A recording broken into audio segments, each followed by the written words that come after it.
Welcome back to the SOTI video series. My name is Richard and I'm joined by David, both of us senior principal instructors here at SOTI. And continuing where we left off, in this video, we're going to keep going with our installation of SOTI Connect. So Richard, what's next? Next, we'll need to specify the FQDN, or fully qualified domain name, where our instance is going to be installed, or where SOTI Connect is going to be hosted. So essentially, this is the name of our server. Any thoughts where we can get this from? Well, there's multiple ways that people can find this information. You can use the command prompt, you can use PowerShell, but you can also go to my PC or my server information or my system information, and then you should be able to find it right there under the full computer name. Now, I want to mention as well that you need to make sure that if this is a new VM or a new system, that your network has actually delivered the fully qualified domain name to the actual server. Sometimes it can take a few minutes, sometimes it can take a few hours before you can see that populated in there. So you can make sure that once the installation goes through, you can verify that the domain where it's installed is correct. So there we are, that's entered now, and SOTI Connect can also work being hosted behind the load balancer, and if that was the case, we would enter the FQDN of the load balancer in the second field. As we can see, in our case, we're not going to include a load balancer with this initial installation. After this, we've got the port. We'll refer back to ports a little bit later as well when we look at the firewall post installation, but for now, let's click next and proceed. And now we're getting into a really important consideration for our SOTI Connect installation, and this is the root certificate. So this is a certificate which is really going to be a key element of trust and communication between all of the different SOTI Connect components. David, could you just give if anyone's not so familiar, can you just maybe give us a quick summary of what is this root certificate going to be doing? Well, whenever I teach a class to people that are not 100% familiar with certificates, I like to refer to the certificate as the grandfather. This is going to be the certificate that's going to be used to sign other certificates that are going to be necessary in order to communicate different elements and components of SOTI Connect to the mothership. So these certificates will be acting as the primary signer. It's going to hold the private keys that are needed in order for other certificates to make the proper communication. And so you have to be careful in terms of which one you need to use in terms of the requirements and the compliance needs of your organization, but we will give you the option to generate a self-signed certificate, which is created by the installation of SOTI Connect. Yes, and we'll see this being referred to quite clearly when we look at installing components on other machines, and also the third-party components, which will be in further videos as well. But as we can see, the second option, it says choose this option if this is the first or only machine to host SOTI Connect. So in our scenario, this is the option we would choose, and so I can refer back to this afterwards. I'll also choose to export the certificate to a particular folder on my machine. I'll just create a new folder. I'll call it certificates. And I'll just make sure I go to this directory, and I'm actually going to call this root. Now, please note the file doesn't exist at the moment. What I'm saying here is, when we create the certificate, it's going to be exported to a certificate with the file name root as the installer runs. And make sure you put a name on this, because if you leave that empty just thinking that it will create a default name for it, it will actually not work. It will your installation will fail. So remember to give it a name even if it doesn't exist, because obviously you're creating it, but it is required. It's worth mentioning as well that if you forget to export it in this step, there's still a way that you can retrieve this certificate from the SOTI Connect console if there is full administrative access to the console. Now, given this is our root certificate, I'm going to make sure I set a strong password for this, and I'll click next. Now, we mentioned that really that root certificate is going to be used for signing a number of different components. It's really going to be used as the grandfather, as David put it, and we'll actually see that referred to as on other elements of the installer. As it happens though, this screen that we're looking at the moment is an exception to that, or in many cases will be an exception. Any thoughts why? Well, I have done this plenty of times, not necessarily with SOTI Connect, but several different products that host their console on their own web services, and often if you use that self-signed certificate and you try to access that, that portal, that website, that secure connection, it will give you a warning, that ugly warning that it doesn't trust the certificate utilized. And I mean, even though it will allow you to continue using it, and that depends on the configurations that you have on your web services on your environment, it can be a bit of a nuisance, and it's a bit of an eyesore. So you can, for example, in here use a different type of certificate, so then it is actually a certificate that your browsers are not going to warn you about. That's it. So it can be, if you're looking for access to the console over the internet, this would be an externally trusted third-party certificate, one that your browser will recognize. So there are many different providers of those sort of root certificates. Or if you're looking for internal communication in your own network, this would potentially be a certificate that you've generated from your internal certificate authority.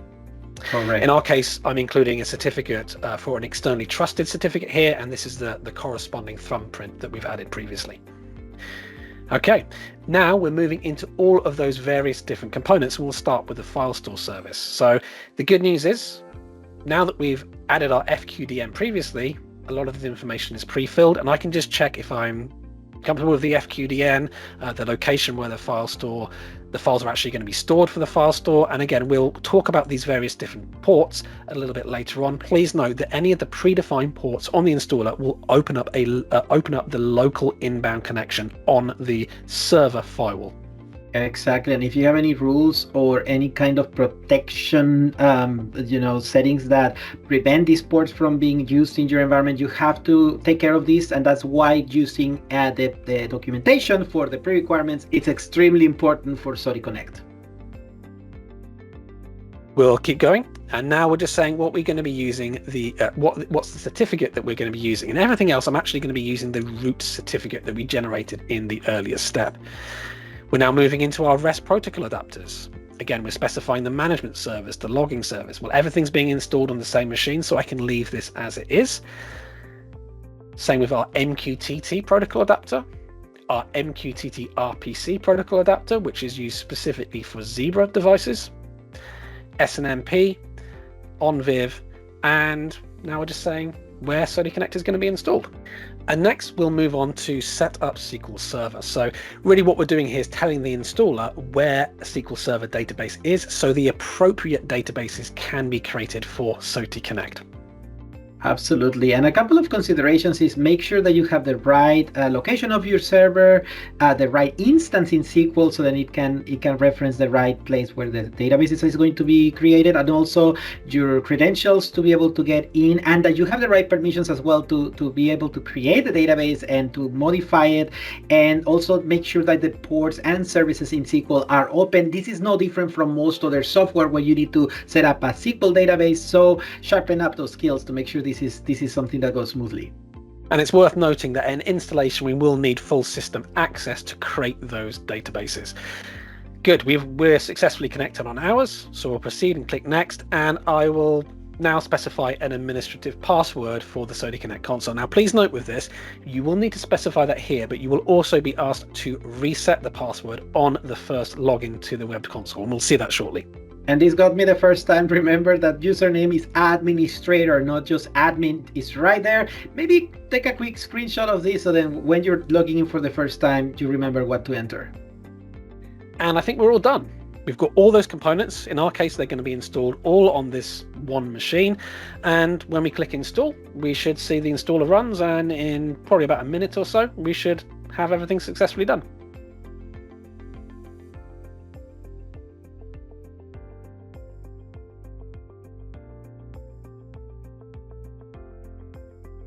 And once you've fully run the installer, we can see that it now has successfully installed. Now, we've sped up the installation process, but really this took 1 or 2 minutes for the server we were running this on. Absolutely. Just keep in mind though that it may vary slightly depending on where you're installing it, whether or not communication to other elements and systems is fast. So, but the expectation is it shouldn't take hours. Then there's a problem. That's a great point, David. And just before we get into the web console, let me just go into the Windows Defender firewall for this server. And as we said, as the installer runs, the appropriate ports, the required ports, will be opened inbound to allow SOTI Connect to work and allow other components to communicate with it. But it's important to mention that this is for the Windows Defender firewall. Any other considerations that an organization might need to have, David? Yes, so as mentioned earlier, that's part of your homework. Before you get to deploy a system like SOTI Connect, you need to make sure that the ports are also whitelisted for your organization, because even if we open them here, but if there's something that security policies are going to be blocking later, or even after this is on, you may run into trouble as you're trying to deploy this. So just make sure your security team is aware these ports are needed for these machines so that they don't get blocked. Thank you. Now we've seen that, let's go to our web console. There we are. We're on our web console for our machine, and I'm logging in. What was the username again? Not Shan. What was the username again? Administrator.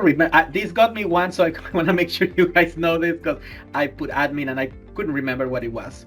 Administrator with a capital A. This is my initial password, but as I said, as soon as I log in, I will need to select the license agreement, add the licensing information supplied by your accounts team, and once I've accepted, we'll also be prompted to reset the password.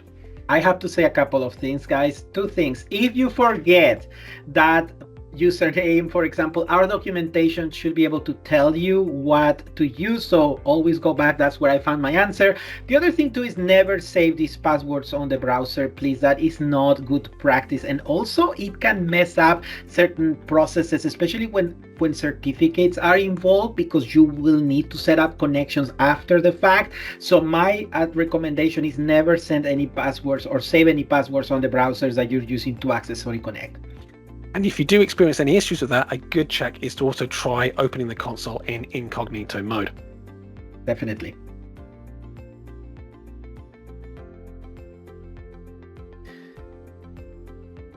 So I will reset my web console password as I'm required to do. And here we have, I'm making sure I don't save the password using the browser. And there we are. Here we have a fresh installation of SOTI Connect, all of the information we'd expect for an administrator, but of course no devices enrolled at this time. Yeah, so we're ready to get it started. So we want to move on to the third-party components quite quickly and do look at subsequent videos which work through that process. But just before we do, it's probably an idea of how SOTI Connect displays these different components that are installed on this machine or could be installed on other machines. So if we go down underneath System Administration and then underneath the Administration section, let's have a quick look at this area called System Management, which actually has two tabs. It has something called Service Configuration and it has another one called System Architecture. What are the differences between these two? Well, I don't know if you all remember that part of this installation included all of the protocol adapters, and you can see how the protocols are listed on the initial page, and it says one adapter. If you had skipped any of the protocol adapters, you may see some of these showing 0 adapters because each adapter translates into one of the protocols listed here. For example, in the case of Zebra JSON RPC, which is what we're going to be focusing on some of these presentations, you can see that we selected the MQTT RPC initially, and it's now showing that there's one adapter for it. So you can see it. This is the representation of adapters based on the protocol. So if we go to the system architecture though, you're going to notice that it's actually showing you the adapters in terms of the actual servers or services that are running and where exactly they are located. Because the other thing is that you could actually have multiple protocol adapters, even of the same protocol, in multiple locations, and they will all be shown here with the corresponding adapter ID, which could be 0, 1, 2, 3, 4 in this case, in order to make sure needed. Or a name if needed. That's right. Thank you for making that correction. In order to know, you have your preference, whether you want to set things up from the service side of it or the architecture side of it. It's up to you and how comfortable you are with either or these two options. Oh, I see, and this makes sense. We've got the protocols expanded on this tab and then specific about the components we've got installed, and we installed 5 protocol adapters as we ran the installation, and here they are. And we can see that this includes our local IP address because they're all installed on this particular server. Thank you for joining us in this video where we have completed the installation of SOTI Connect. Though join us for the next segment in this series where we'll continue with the deployment of our system. And as always, for further tutorials, please visit and subscribe the SOTI YouTube channel. And for more information about the SOTI One platform, visit us at SOTI.net.